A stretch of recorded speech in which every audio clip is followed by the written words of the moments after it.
সভা বসিয়ে তার নিরাপত্তা নিশ্চিত করো।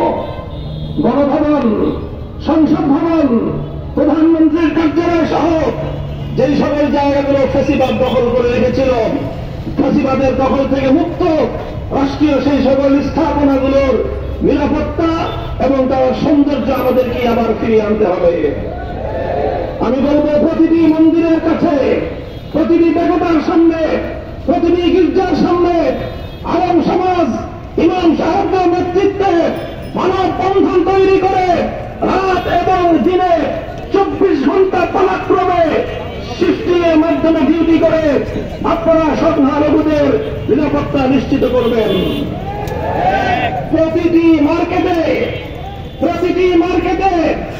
যদি মার্কেট কর্তৃপক্ষ, দোকানদার, মালিক ভাইরা তারা যদি সব না পারেন, তাদের পক্ষে যদি সম্ভব না হয়, মাদ্রাসার ছাত্রদেরকে বিশেষভাবে বলবো, সকল স্টুডেন্টদেরকে আমি বলবো, তোমরা প্রতিটি মার্কেটে নিরাপত্তা দেওয়ার জন্য বিশেষ পরিকল্পনা গ্রহণ করবে।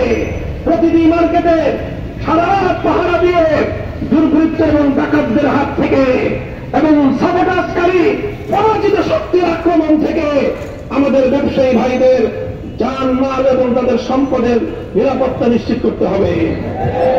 প্রতিটি আবাসিক এলাকায় পালাক্রমে ছোট ছোট গ্রুপ করে পালাক্রমে সারা রাত প্রয়োজনে পাহারাদারি করে দুর্বৃত্ত এবং ডাকাতদের হাত থেকে দেশের মানুষের জানমালের নিরাপত্তা নিশ্চিত করতে হবে। ঠিক তেমনি ভাবে গোটা বাংলাদেশের প্রতিটি জায়গায় রাস্তায় রাস্তায় প্রয়োজনে গুরুত্বপূর্ণ সড়কগুলোতে, মহাসড়কের পাশে যে সকল মাদ্রাসাগুলো রয়েছে, আমি হেফাজতে ইসলামের পক্ষ থেকে বাংলাদেশের প্রতিটি মাদ্রাসার দায়িত্বশীলদের প্রতি উদাত্ত আহ্বান জানাবো, গোটা বাংলাদেশের সমস্ত মহাসড়কগুলো লক্ষ্য রাখবেন। গণহত্যার সঙ্গে যারা জড়িত, শাপলা চত্বরে এই যে সেনাবাহিনীর বরখাস্ত কলঙ্কিত কর্মকর্তা জিয়াউল হাসান সহ যারা বিভিন্ন রাষ্ট্রীয় দায়িত্বে থাকার অপসুযোগ নিয়ে শাপলা চত্বরে আমার ভাইদেরকে হত্যা করেছিল, আমার ভাইয়ের রক্ত যারা শাপলা চত্বরকে রঞ্জিত করেছিল, 2021 সালে যারা গুলি করে আমাদেরকে হত্যা করে বাংলার মাটির, বাংলাদেশের স্বাধীনতার সুবর্ণ জয়ন্তীকে যারা সেনাবাহিনীকে হস্তান্তর করেছেন, সেজন্য আপনাদেরকে ধন্যবাদ জানাই। আগামী দিনের জন্য সতর্ক করি, কোন দুর্বৃত্ত যেন আমাদের শাহজালাল বিমানবন্দর ব্যবহার করে ওখান থেকে পালিয়ে গিয়ে সে যেন এই খুনের বিচারকে বাধাগ্রস্ত করতে না পারে, সে ব্যাপারে আগামী দিন আপনারা সোচ্চার থাকবেন ইনশাআল্লাহ।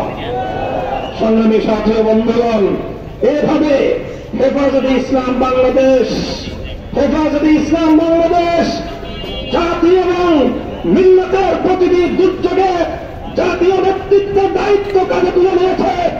আজ বাংলাদেশের মানুষের জান মাল ইজ্জত ও নিরাপত্তা প্রতিষ্ঠায়, দেশের স্বাধীনতা রক্ষায় হেফাজতে ইসলামের ঐতিহাসিক ভূমিকা ইনশাআল্লাহ দেশের দেশপ্রেমিক সশস্ত্র বাহিনী এবং আগামী দিনের সরকারকে আমরা সহযোগিতা করব।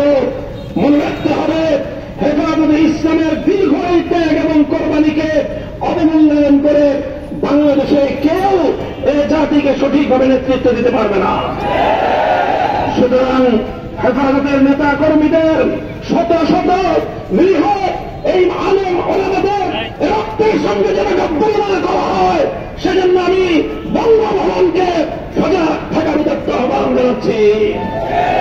আল্লাহ পাক রব্বুল আলামিন আমাদের অর্জিত 5ই আগস্টের দ্বিতীয় এই ফ্যাসিবাদ বিরোধী যুদ্ধের বিজয়কে আল্লাহ পাক সুসংহত করে একটি সমৃদ্ধশালী, বৈষম্যহীন, প্রকৃত উন্নত, ন্যায় এবং ইনসাফের ধারায় প্রতিষ্ঠিত জাতি গঠন করার তৌফিক দান করুন।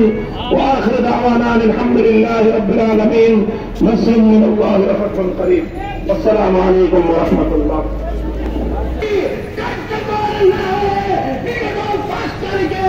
দ্বিতীয় স্বাধীনতা